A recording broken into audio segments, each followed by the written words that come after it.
Ok, vamos a comenzar nuestra sesión del día de hoy y continuamos con teoría general del proceso. Ya empezamos a avanzar algunos temas y lo que vamos a revisar el día de hoy va a ser lo que es jurisdicción, competencia y principios procesales. Eso lo vamos a revisar en las sesiones de esta semana. Y vamos a comenzar platicando de lo que es la jurisdicción.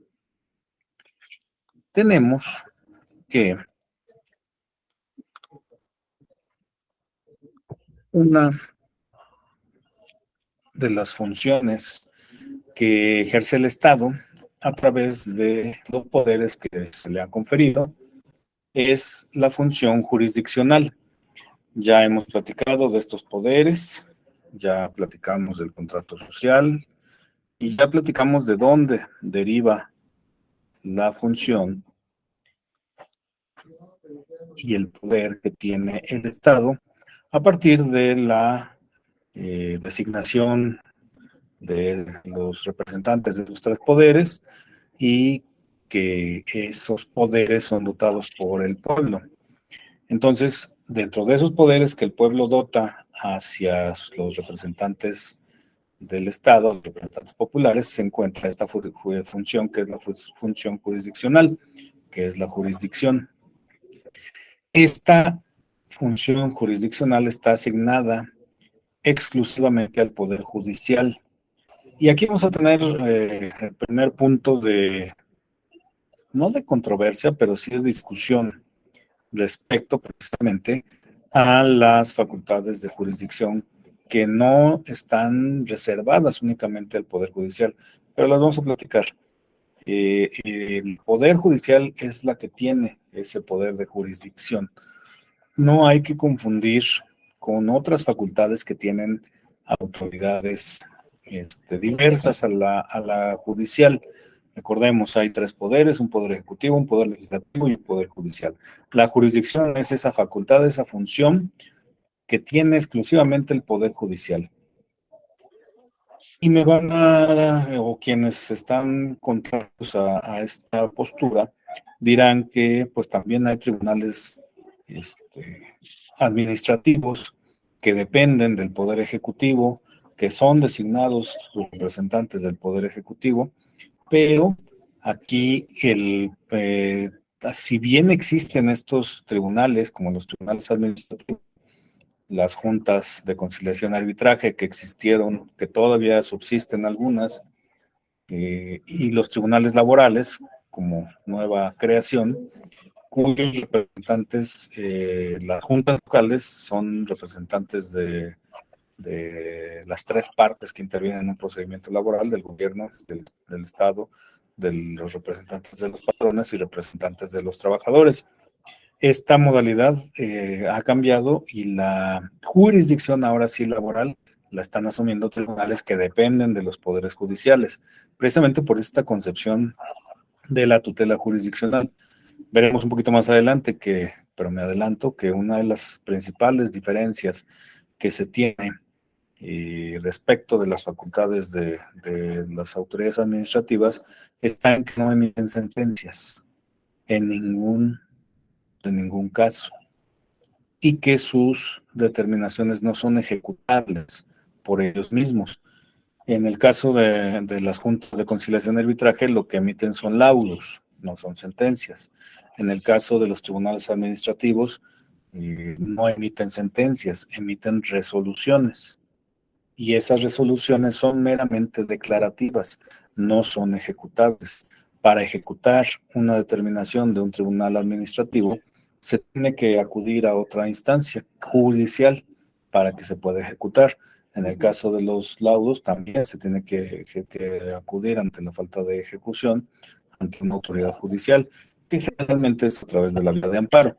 Pero entonces tenemos que esta jurisdicción es ese poder que se tiene como función del Estado que está determinada, que está designada únicamente al Poder Judicial. Y al ser una facultad, pues es una potestad, es un poder, es un dominio que tiene el Poder Judicial. La palabra jurisdicción, en su raíz etimológica, viene de dos palabras. La primera, jus o jus, y la segunda, diere, que significa aplicar o declarar el derecho, por lo que se entiende como jurisdictio, la palabra de etimología grecolatina, jurisdictio o juredicendo, que es jurisdicción, viene de jurisdictio, o de juredicendo, que significa decir o aplicar el derecho.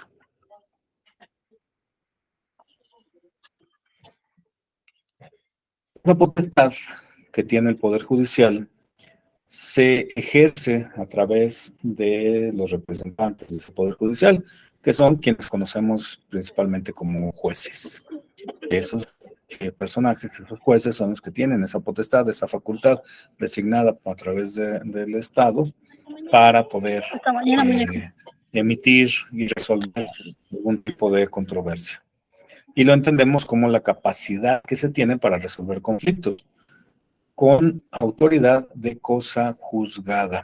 Ojo, veremos un poco más adelante cuáles son esas funciones o cuáles son esas características de la cosa juzgada, porque tienen una connotación muy relevante para el derecho procesal.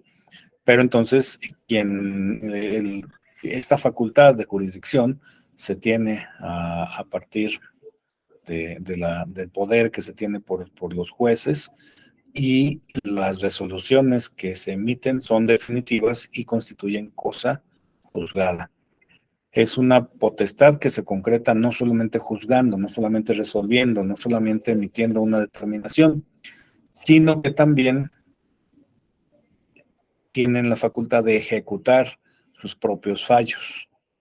Esto es posible cuando los jueces están sometidos únicamente a la ley y a la Constitución, y no sometidos a un poder o un tercer poder, como en el caso de los tribunales administrativos, cuyo nombramiento de los representantes o magistrados están a cargo del Poder Ejecutivo, y las juntas de conciliación, que también son los representantes, cuando menos los del gobierno, nombrados a partir de la designación que hace el Poder Ejecutivo. Mándeme. ¿Qué entendemos por cosa juzgada? Cosa juzgada es la calidad que tiene una sentencia de que el problema o lo que se somete, la litis que está sometida a la jurisdicción, es decir, a la tutela de un juez, se resuelve definitivamente y no tiene ya lugar a controversia alguna. Es decir, es la determinación definitiva que se emite en una controversia. Y la calidad de cosa juzgada, vamos a analizarla más detenidamente, porque es una figura jurídica interesante. Inclusive, esta figura jurídica de la cosa juzgada la tenemos como una de las excepciones que se pueden promover en cualquier controversia.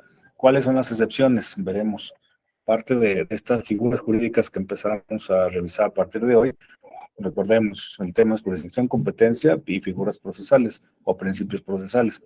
La cosa juzgada es un elemento que puede ser alegado como excepción a la litis. ¿Qué es esto de excepción a la litis? Que va a permitir que no se resuelva un asunto. ¿Por qué? Porque ya se resolvió previamente, ya existe una sentencia que resolvió el problema. Recordemos, hay un principio constitucional que no se puede emitir, o no se puede juzgar dos veces a una persona por los mismos hechos. Y este principio aplica en diversas materias.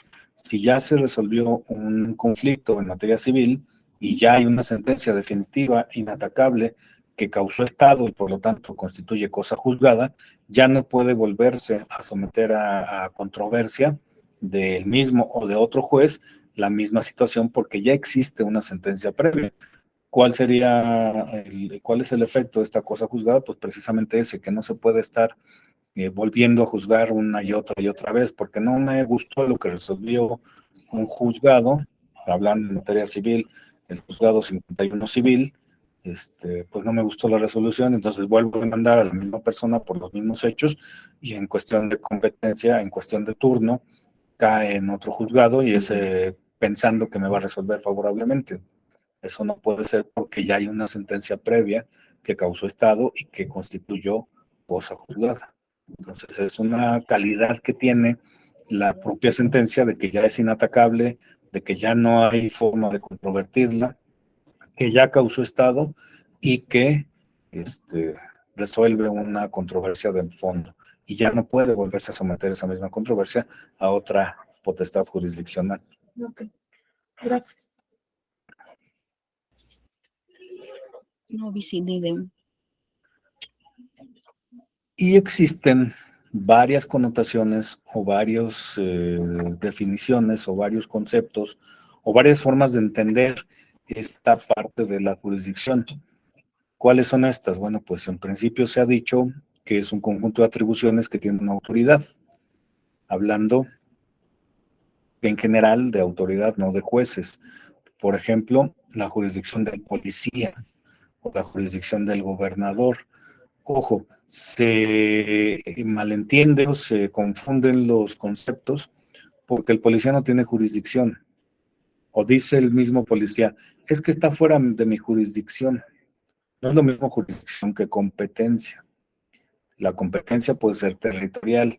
En este caso se confunde precisamente la jurisdicción con la competencia. El policía no tiene jurisdicción. La jurisdicción solamente lo tienen los jueces. Es esta facultad para resolver controversias. El gobernador tampoco tiene jurisdicción. Es que está dentro de mi jurisdicción territorial. Eso no es jurisdicción, eso es competencia. Tienen competencia en un ámbito territorial. Los jueces tienen jurisdicción y también tienen competencia. Tienen facultad para resolver y esa facultad está limitada a una circunscripción territorial. Veremos un poquito más adelante lo que es la competencia. Yo creo que mañana, hoy veremos jurisdicción. También se ha dicho que es una demarcación territorial, lo mismo, o un espacio específico sobre el cual se ejerce la función. Esto es jurisdicción de Cañas, o es jurisdicción de San José, o es jurisdicción del Estado de México, o está fuera de su jurisdicción. Repito, se malentiende el concepto de jurisdicción con el concepto de competencia. Otro concepto que se le ha dado es como sinónimo de competencia.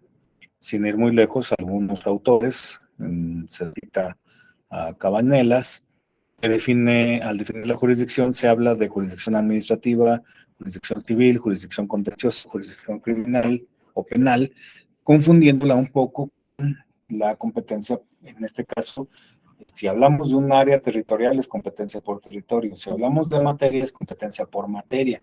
Finalmente, la jurisdicción la tiene el juez. Si nos vamos al ámbito federal, ¿quién tiene jurisdicción para resolver un conflicto? El juez, y es un juez de distrito.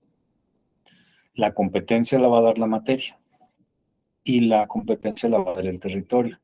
Es que no fue competente el de la Ciudad de México, que está adscrito al Centro de Justicia Federal del Reclusorio Norte, y me mandó mi expediente a Zacatecas. ¿Por qué? No por falta de jurisdicción. ¿Qué dijo el juez o qué dice el juez cuando analiza si puede o no resolver el conflicto? Nunca dice, no tengo jurisdicción, porque la jurisdicción sí la tiene, que es la facultad para resolver. Lo que él mismo dice es, me declaro incompetente, porque lo que tengo es competencia por materia de territorio. Entonces, es como se confunde por cuestión territorial o por cuestión de materia. Y por último, como equivalente a una potestad jurisdiccional, que técnicamente es la correcta, es decir, la facultad de la última de estas cuatro que estamos o que tenemos en pantalla es la correcta, la facultad que tiene una autoridad judicial para resolver un conflicto. Esa es la potestad jurisdiccional, el poder del juez, pero está reservada únicamente a la autoridad judicial. Y pues ya aterrizando en el ámbito de las definiciones, en los últimos tiempos existe una definición más o menos clara, más o menos aceptada por la mayoría, sobre lo que se debe entender por jurisdicción. Vamos a revisar 2 o 3 autores. Couture, en la madurez de su carrera, tiene una de estas conceptos o definiciones y dice que es la función pública de hacer justicia. Así en esas 5 o 4 palabras. Función pública de hacer justicia. Esa es la definición que da Couture de la jurisdicción. Función pública de hacer justicia. La mayor parte de ustedes están familiarizados con lo que es la función pública. Y bueno, pues en este caso, la función pública no nada más la tiene el Poder Ejecutivo, también el Poder Judicial y el Poder Legislativo. Los 3 tienen funciones públicas, funciones derivadas del mandato que el pueblo da a los representantes, dependiendo el poder en el que se encuentran desempeñando las funciones.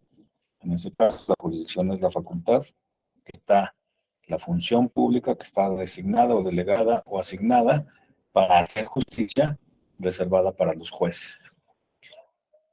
Esa función se logra, en palabras de otros autores, de Rocco y de Chovenda, y muchos otros, por medio de la realización del derecho. ¿Cómo se realiza, cómo se ejerce esa facultad jurisdiccional? A partir de la realización del derecho. ¿Qué es la realización? La aplicación. Realización es de hacer real. Si se está reclamando un derecho, ¿por qué se reclama un derecho? Porque no se tiene, o porque fue privada la persona de ese derecho. Entonces, ¿a quién se le reclama? Pues a la persona que se lo está quitando o le está privando de ese derecho. ¿Ante quién se le reclama? Ante la autoridad judicial. Entonces, ¿quién va a realizar el derecho? Es decir, ¿quién va a hacer ese reconocimiento del derecho? Y se lo va, no nada más a reconocer, sino que se lo va a otorgar y se lo va a tutelar, pues va a ser esa autoridad judicial. Por eso es a través de la realización del derecho, el ejercicio de la función pública de hacer justicia a través de la aplicación o de la realización del derecho. Es la aplicación de la ley, considerando siempre los parámetros ¿de qué? De la justicia. Y aquí entraremos a otra discusión también que se ha dado más dogmática de lo que es justicia. También hay montones de definiciones de lo que es justicia. Y la principal que nos enseñan desde la universidad, desde la escuela, al estudiar la licenciatura, que nos dice que es dar a cada quien lo que corresponde. Esa es la básica y la esencial. Pero bueno, hay mucha gente que no comparte esa definición de justicia, porque ¿qué es lo que le corresponde a cada quien? Y ahí empezamos a meternos en cuestiones dogmáticas y muchas de ellas filosóficas, pero no es materia de nuestro análisis. Y sin embargo, bueno, pues nos quedamos con que la justicia será la aplicación de la ley. En un sistema jurídico como el mexicano, que todavía es positivista, lo que va a reconocer o lo que va a hacer que se realice el derecho, pues no va a ser necesariamente la justicia, sino la aplicación de la ley. Y nos vamos al punto de que el contrato social, la gente está, el pueblo está necesitado de que se aplique justicia.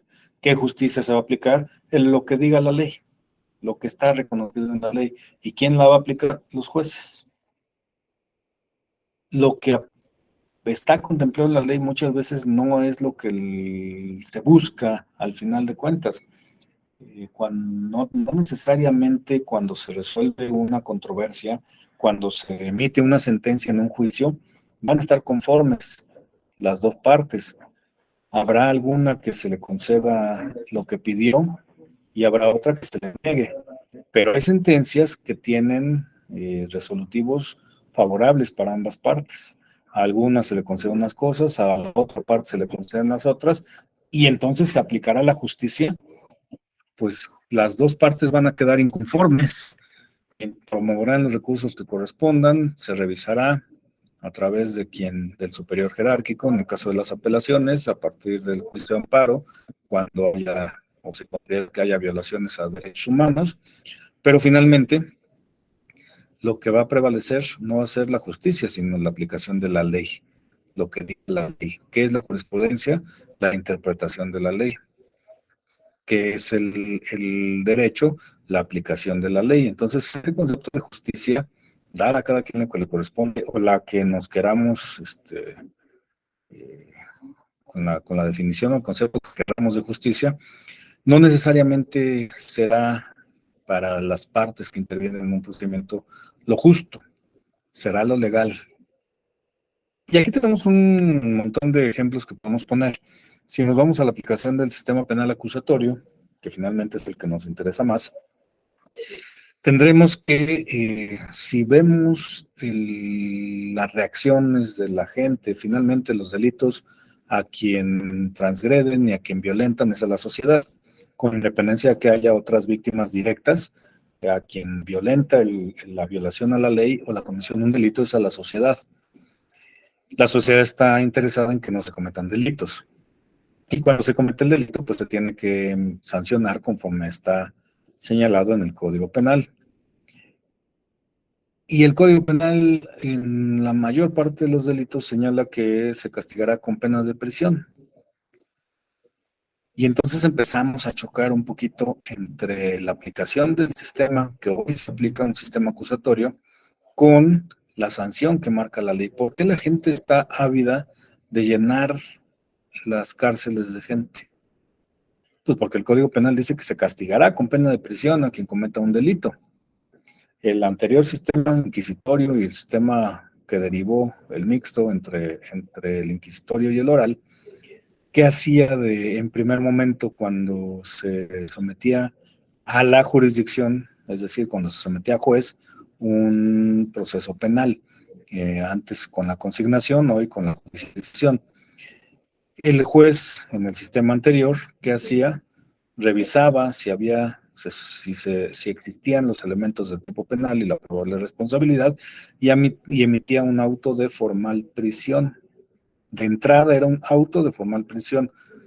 Hoy lo que emite un juez es la vinculación a proceso y la prisión ya viene como una medida cautelar.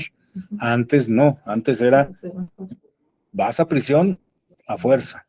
Había la forma de ofrecer una caución para obtener la libertad, es decir, garantizar reparar daño, que no se iba a dar a la fuga, pero lo que se ordenaba era una formal prisión, era una privación de la libertad. Pero hemos platicado que el derecho, y sobre todo los derechos humanos, son progresivos, van creciendo. Y entonces se empezó a considerar que la aplicación de la prisión era un adelanto de la sanción. ¿Por qué? Porque finalmente cuando existe la detención, cuando existe la prisión preventiva, esos tiempos que la persona está privada de la libertad se tienen que computar cuando se emite una sentencia condenatoria. Se toma desde el primer momento de la detención la privación de la libertad como sanción. Y entonces, si se convalida o se toma, desde que se cometió el delito y fue en flagrancia, se detiene al probable responsable y el juicio dura entre primera instancia, apelación, amparo, 3 años, pues esos 3 años serán tomados en cuenta por la penalidad del delito, por la cantidad de años en privación de libertad que se hayan impuesto en sentencia. Se impusieron 6 años, ya lleva 3.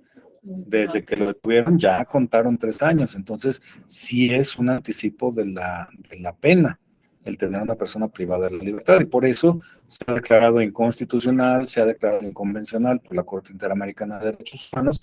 Y por eso la discusión de que es necesario evitar la prisión preventiva oficiosa, y que la prisión preventiva justificada efectivamente sea debidamente justificada y no como adelanto de la sanción, porque muchas veces las personas son sometidas a una prisión preventiva justificada y al final de cuentas resultan absueltas en una sentencia. ¿Y qué pasa entonces con el tiempo que fueron privados de libertad? ¿Quién se lo regresa? ¿Quién se lo recupera? ¿Dónde quedó ese tiempo? Pues ahí hay una violación de derechos que en su momento podría ser reclamada también de otra forma, y en materia civil o en materia penal, los propios ministerios públicos o los jueces que impusieron las penas la privación de la libertad, aun cuando fuera con medida cautelar. Por eso es que la tendencia y lo que estamos viviendo el día de hoy es la discusión en audiencia con la oportunidad de que todas las partes puedan alegarlo respecto de la prisión preventiva, que sea justificada y atendiendo los parámetros que están en el código. Entonces, en este caso, pues la diferencia que existe en esos momentos, en los procesos penales, pues marca esa diferencia en el conocimiento o en el momento a partir de que el juez toma conocimiento de el proceso penal como tal, de lo que se pretende resolver. Pero del punto al que quería llegar con el ejemplo es cuando encontramos en el Código Nacional de Procedimientos Penales salidas alternas al proceso penal. ¿Cuáles son las salidas alternas? Un acuerdo reparatorio, una suspensión condicional del proceso, Criterio de oportunidad. el criterio de oportunidad que puede ser, que es a través del acuerdo reparatorio, y el procedimiento abreviado, que si bien no es una salida alterna, es una salida más rápida. En el caso de la suspensión condicional y del acuerdo reparatorio, no hay una pena, no hay una sanción. ¿Por cómo se llega a esos procedimientos o a esa conclusión del proceso penal? A partir del cumplimiento de unas condiciones, de unos requisitos que impone el juez, pero previa reparación del daño o garantía de la reparación del daño. El acuerdo reparatorio también es un acuerdo que se llega entre la víctima y el imputado para reparar el daño. En el momento abreviado no se puede acceder a él si no existe también la garantía de la reparación del daño. ¿Por qué? Porque en la propia Constitución, en el artículo 20, A, para fracción primera, donde viene el objeto del sistema acusatorio, el primer punto dice la reparación del daño, no tener a la gente en la cárcel. Pero choca un poquito la tradición o la costumbre que se tiene de que el castigo, y así va en el Código Penal, el castigo es cárcel. Pues si el castigo es cárcel y no lo vemos en la cárcel, o lo que critican mucho en redes sociales, es que ya lo liberaron. Vemos los asuntos que se vuelven notoriamente, informativamente trascendentes, que son virales, que si atropellaron al señor de los tamales, que si chocó con la base del puente y hubo desafortunadamente deceso de varias personas.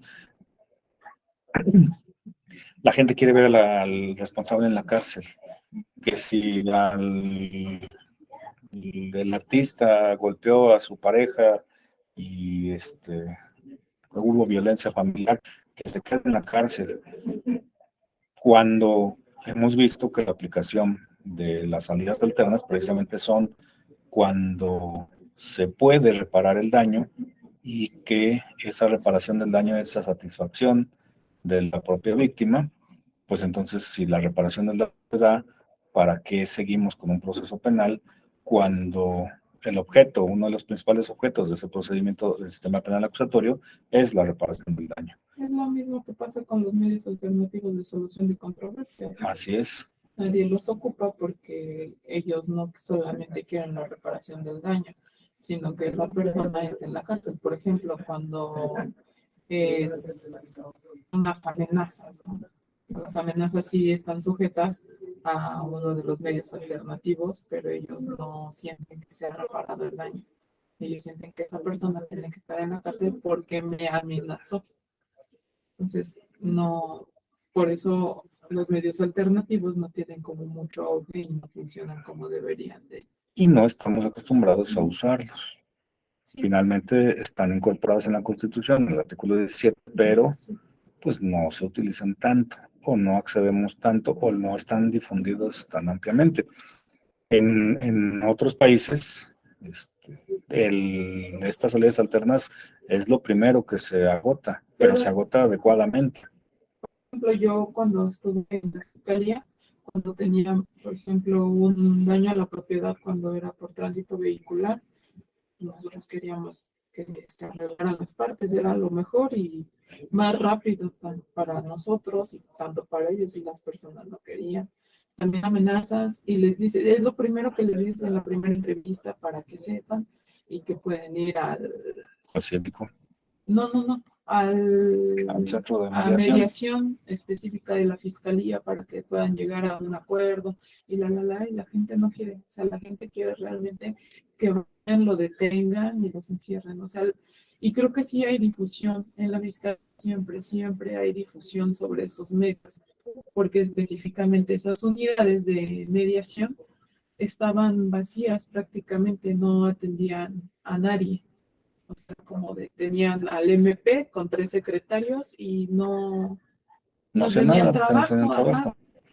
Ahora se tiene que proponer y se tiene no que obligar, pero casi a que la gente vaya y agote el medio de conciliación, agote la mediación.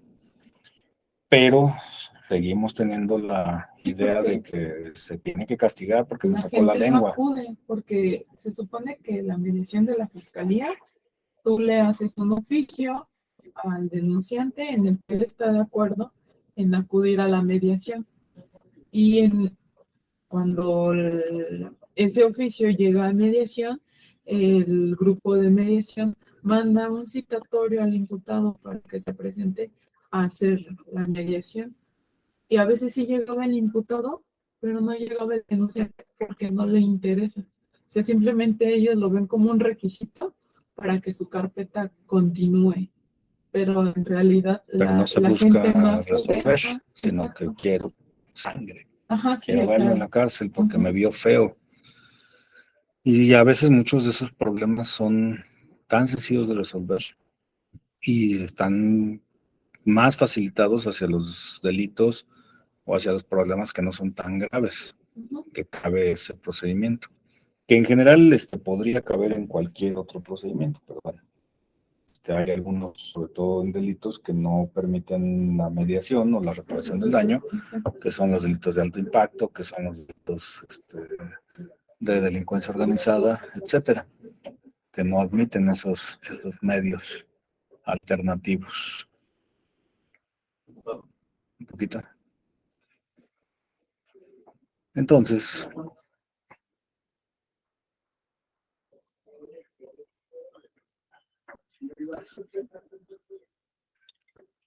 regresando a esta parte de la jurisdicción y el concepto de la jurisdicción, bueno, pues esa parte de la realización del derecho es la aplicación de la ley.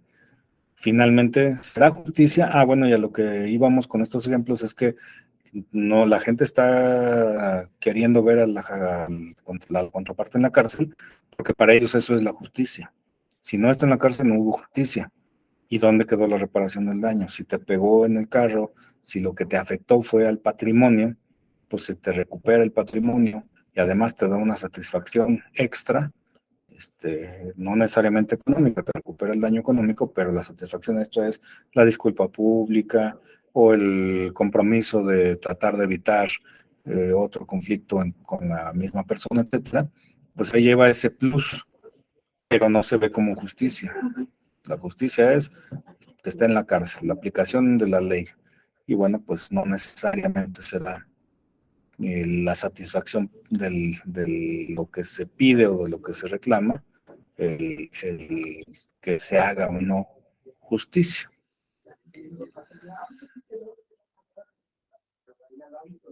Y bueno, pues partiendo de un concepto de jurisdicción más sencillo todavía, podríamos decir que es la resolución a la solución de conflictos por un tercero imparcial. Ya no nos metemos si fue el juez o no, simplemente la resolución de conflictos por un tercero imparcial. Autoridad de cosa juzgada, nuevamente tenemos esa figura de la cosa juzgada. Y uno de los autores que es mexicano, que es citado del internacional, Ovalle Favela, nos dice que la función jurisdiccional se desenvuelve a través de dos principales actividades, es decir, los jueces llevan a cabo su función, juzgar, de resolver conflictos, a través de dos actividades principales. La primera es la cognitiva, que es la cognición, es decir, es una actividad mental. una actividad de pensamiento, una actividad que incluye conocimiento del juzgador respecto del, aquí vemos otra palabra, del litigio planteado por las partes. Ojo, aquí tenemos ya incorporado esa palabra litigio. Y del litigio viene el litigante. El litigio es el problema, el litigio es el conflicto. El litigio planteado por las partes, el problema planteado por las partes. Por ahí muchos abogados dicen, son litigantes. Y es un concepto un poco alejado de la realidad, por no ser equivocado. Los abogados no somos litigantes. Los litigantes son las partes del juicio y el abogado no es parte en el juicio. El abogado asesora a una de las partes del juicio. El litigante no es el abogado. El que está peleando no es el abogado. El que está peleando el derecho es la parte actora, la parte demandada, la víctima, en materia penal. Los litigantes son las partes. Los abogados somos postulantes, no litigantes. El litigio es el pleito, el litigio es el problema. Ese es la litis, es lo que se plantea ante el juez. Cuando decimos, quedó fija la litis, quedaron claros los puntos de controversia que tiene que resolver el juez. Eso es la litis. Por lo tanto, el litigio es un problema, la litis son los puntos sobre los que va a versar la resolución del juez, y el litigante, pues, es la parte que está reclamando la resolución del conflicto. Entonces, esta parte cognoscitiva, como actividad del juzgador, es esa parte de conocimiento. El juez debe tener conocimiento jurídico respecto de la materia que vaya a resolver. ¿Por qué? Porque no podemos, dice el dicho, zapatero a tus zapatos. Si ponemos a un mecánico a resolver un conflicto legal, pues no va a conocer la ley, y lo que se trata es de aplicar la ley. Si lo que se trata es de que se haga justicia a través de la aplicación de la ley, pues un mecánico, con todo respeto para los mecánicos, pues no va a conocer de derecho, un contador tampoco, así como los abogados no sabemos de mecánica, no sabemos de electricidad, y necesitamos de esas otras personas para que tenemos un problema de luz, un problema con el funcionamiento de un vehículo, pues acudimos a ellos. Pero en este caso, la función cognoscitiva es esa función que va a incluir el conocimiento del juzgador, del conocimiento no nada más del asunto, sino de la materia sobre el asunto que se va a resolver. Pero es importante que se conozca el asunto, que se conozca el fondo del problema. Y aquí tenemos una de las grandes aportaciones como obligación que tiene el sistema penal acusatorio. En el sistema anterior, en materia penal, los jueces no presidían las audiencias. Se desarrollaban con los secretarios de acuerdos. En materia civil, todavía en los procesos escritos, las audiencias las lleva el secretario de acuerdos y el juez está ya en su privado. Solamente cuando se califican las posiciones, cuando hay una prueba confesional, bueno, se califican previamente por el secretario de acuerdos y se las lleva al juez para que las revise. Pero el juez conoció el asunto, el juez escuchó a las partes, el juez vio cuál es la litis. No, quien resuelve y quien lleva todo son los secretarios de acuerdos. En los sistemas orales, ya el juez tiene por necesidad que presidir las audiencias. Él tiene que estar presente en materia civil, en materia familiar, en materia penal, en todos los sistemas orales, el juez tiene que presidir la audiencia. Y uno de los principios que rigen a los procesos orales es ese principio de inmediación, que está siempre la presencia del juez a las partes. Entonces ahí sí hay más claramente esa aplicación del conocimiento, tanto del problema como de lo que es de la materia sobre la que se va a tomar decisión para resolver el conflicto. La cognición pues se dirige a la declaración de la certeza de un mandato individualizado, es decir, lo que el juez va a resolver. Ese mandato individualizado es la sentencia. Es la litis está fija, que son los puntos a resolver en la sentencia va a resolver sobre esos puntos, es decir, va a individualizar cada uno de los puntos que fueron objeto de la controversia a través de la litis que fue planteada. Y va a ser esa decisión del juez donde se va a aplicar conocimiento del asunto y el conocimiento de la materia para poder resolver el conflicto. Y la segunda actividad fundamental que se realiza en esta figura de la jurisdicción es la ejecución. Cuando una sentencia no es ejecutable, pues no sirve de nada. Habrá sentencias en materia administrativa que son declarativas, pero no ejecuta nada, declara un derecho o declara la nulidad de un acto jurídico, lo declaro nulo. ¿Y qué se ejecuta? Pues nada, a lo mejor en vía de cumplimiento, que no es lo mismo ejecución que cumplimiento, se hace efectiva esa declaración, pero la ejecución es cuando se tiene esa facultad del propio Estado para forzar, para obligar, para hacer que se cumpla el mandato, lo que está determinado en esa sentencia, en esa resolución, en ese pronunciamiento del juzgador que va a resolver la controversia. Entonces, esa otra parte de la función jurisdiccional es derivada del poder que tienen los jueces para hacer cumplir sus determinaciones, en caso de que la parte condenada no la cumpla de manera voluntaria. Y esa es una práctica común, aun cuando en todos los dispositivos normativos adjetivos, es decir, en todos los códigos de procedimientos, se da un periodo voluntario de cumplimiento, que generalmente será de 5 días. Difícilmente tenemos que las partes, o la parte condenada, o la parte que está obligada a cumplir, lo hace de manera voluntaria. Y hasta en materia penal también la tenemos.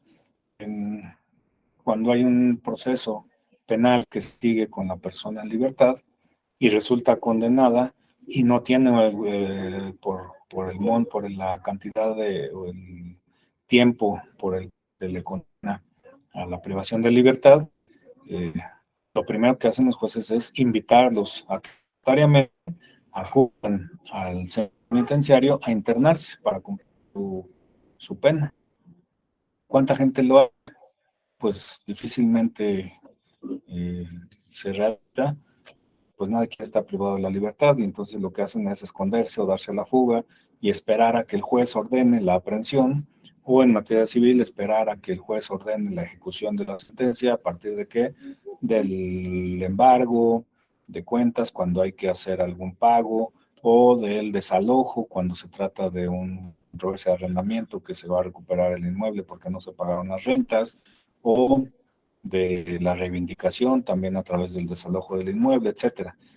La ejecución es cuando se da esa actividad jurisdiccional fundamental, cuando el juez puede hacer cumplir sus determinaciones, cuando tiene no nada más el poder de resolver, sino el poder de hacer cumplir sus determinaciones, para cuando no se cumple de manera voluntaria por quien resulta condenado en sentencia. Y de esta manera, pues se trate o no de una ejecución forzosa o un cumplimiento voluntario, pues el cumplimiento de esa determinación que emite el juez a través de la aplicación del conocimiento es cuando se conjuntan esos dos elementos para dar fin completamente a un proceso de la naturaleza que sea.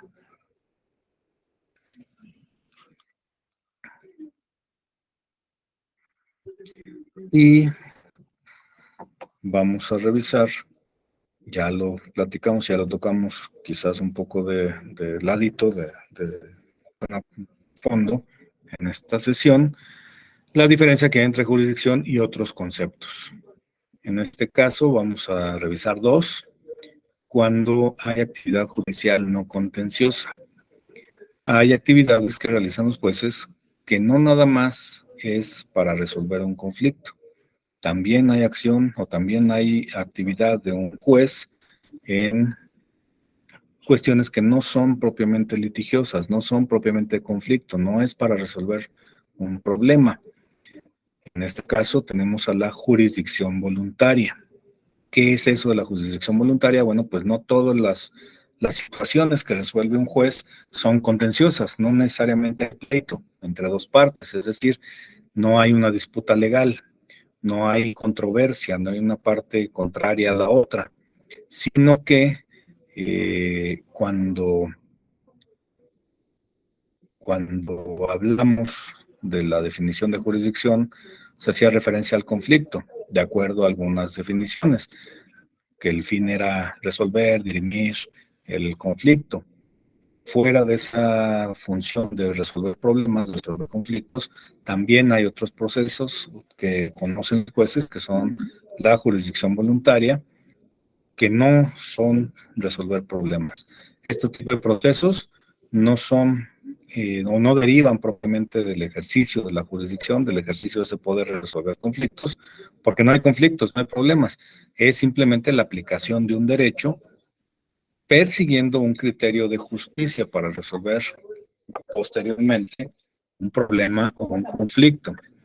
En este caso, ¿cuáles van a ser algunos actos que se aplican a partir de esta jurisdicción voluntaria? Pues tendremos, por ejemplo, que en vía de jurisdicción voluntaria vamos a someter a la potestad de un juez el poder realizar una notificación. Esa es una jurisdicción voluntaria. Cuando queremos notificar, hay medios preparatorios a juicio que también constituyen jurisdicción voluntaria, es decir, no hay una controversia como tal, pero son medios que son actos que se realizan ante un juez o que se pide que se realice a través de un juez para preparar un futuro juicio.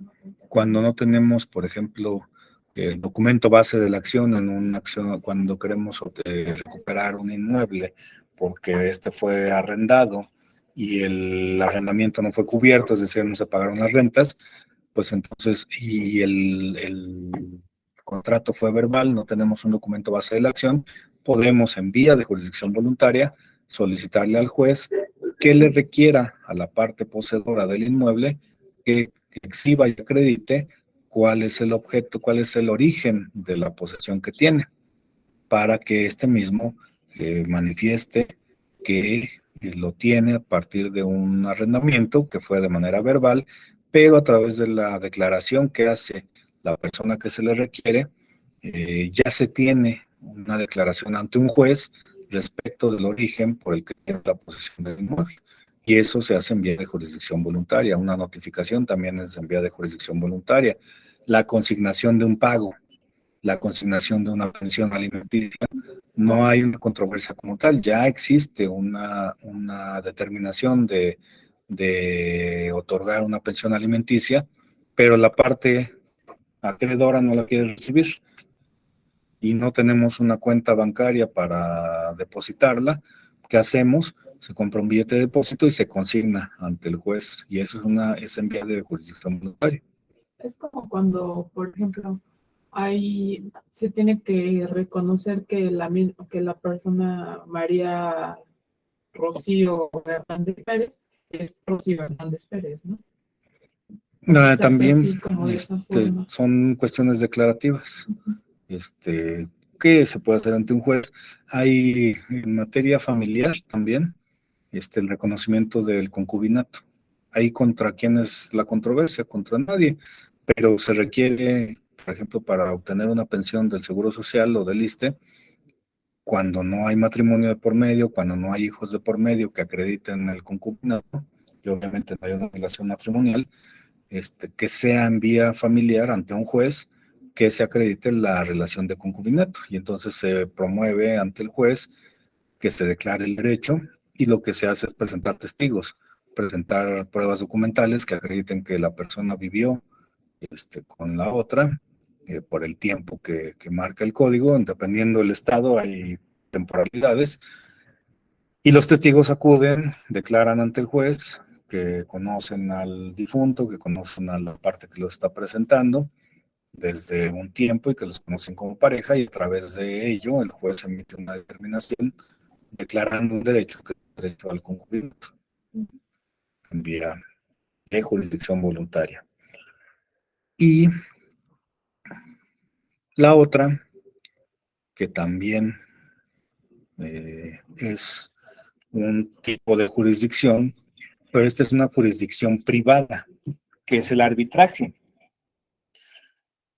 En este caso, la jurisdicción es una atribución del Estado y esta se ejerce a través de los jueces, que corresponden a uno de los poderes de la Unión, del Poder Judicial, donde aplica una norma jurídica a un caso específico, resuelve un conflicto y la realizan los jueces. En el caso del arbitraje, hay una jurisdicción derivada. Se le dota de ciertas facultades, no de todas, son facultades jurisdiccionales a los árbitros, jurisdiccionales porque van a resolver un conflicto, pero ese conflicto o ese arbitraje solamente se va a acceder por acuerdo de las partes. Es decir, cuando ambas partes están conformes e inclusive se tienen que firmar pactos de lo que se va a resolver. Se tienen que firmar acuerdos arbitrales. Esos acuerdos arbitrales es que se va a limitar la controversia a ciertos puntos específicos. Las partes tienen que someterla al arbitraje, pero van a decir solamente se va a resolver respecto del monto, por ejemplo, la forma en cómo se va a actuar a partir del árbitro, se tienen que señalar en ese compromiso arbitral. ¿Cuáles van a ser los términos procesales? ¿Cuáles van a ser los plazos? ¿Cuáles van a ser las condiciones de las pruebas? Etcétera. Todo lo que se va a poner a consideración del arbitraje, del árbitro, tiene que ser pactado entre las partes. Pero ¿cómo los dos? O sea, aquí dice una atribución del Estado y este va a ejercer la jurisdicción. ¿Cómo es que se les dota de esa atribución? A través de la aplicación de la ley. Por ejemplo, tenemos una Comisión Nacional de Arbitraje Médico, que es la CONAMED. ¿Qué hace la CONAMED? Su propio nombre lo dice, arbitraje médico. Resuelve problemas entre prestadores de servicios médicos y pacientes, quien recibe el servicio médico. ¿En vía de qué? De arbitraje. En primer lugar, se plantea cuál es la controversia, en este caso una mala aplicación del ejercicio profesional que deriva en una repercusión física hacia la salud del paciente por alguna mala práctica. Y entonces lo que se hace primero, la primera parte de cuando interviene esta Comisión Nacional de Arbitraje Médico es la vía conciliatoria, la vía alterna a solución de controversias. Y si no se llega a un acuerdo donde se tenga por reparado el daño hacia el paciente por el ejercicio indebido o la mala práctica médica, entonces se firma el acuerdo arbitral para que resuelva la Comisión Nacional de Arbitraje Médico. Y entonces hay un procedimiento que está marcado en la ley y las partes, tanto el médico como el paciente, firman el acuerdo arbitral y ahí queda muy claro los términos para el ofrecimiento de pruebas, qué pruebas se pueden ofrecer y qué pruebas no, cuándo se tienen que emitir las resoluciones, pero la característica principal de estos arbitrajes es que no se emite una sentencia, se resuelven a través de un laudo. Es como la Junta de Conciliación. Como la Junta de Conciliación y Arbitraje. Y ese laudo no se puede cumplir por la propia autoridad. Se tiene que, si no se cumple, si hay acuerdos, pues no podemos resolver la controversia de fondo, pero sí nos podemos poner de acuerdo para resolverla. Y la decisión final la va a tener el árbitro. Pero esa decisión final estará en un laudo que el árbitro no puede cumplir. En un arbitraje comercial, finalmente ese laudo se tendrá que llevar a un juez civil para que en materia mercantil pueda dar cumplimiento a ese arbitraje. Entonces, la autoridad delegada al árbitro sí es una actividad jurisdiccional, pero no es propiamente la jurisdicción, porque no pueden hacer cumplir sus determinaciones, porque no emiten una sentencia de fondo, porque su determinación no constituye cosa juzgada, hasta que se valida o hasta que se ejecuta por una autoridad jurisdiccional, un juez civil, una juez de amparo en materia administrativa y en materia laboral, finalmente quienes hacen que se cumplan las sentencias, o perdón, los laudos arbitrales, los laudos los laborales o las resoluciones de los tribunales administrativos son los jueces de amparo. Y se promueve en vía de amparo porque hay una violación al principio de justicia que está contemplado en el artículo 17 constitucional. Entonces, ¿cuál es la vía? Promoverse el amparo porque no se me ha dado justicia a pesar de que hay una resolución. La contraparte no cumplió. Entonces los laudos los ejecuta un juez de la materia. Sí. O, sí, un juez de distrito, un juez también, los jueces locales en materia civil, cuando hay arbitraje en naturaleza civil. La característica es que hay acuerdo de todo, que es el acuerdo arbitral, y también el acuerdo de quién va a resolver la ejecución si no se hace de manera voluntaria.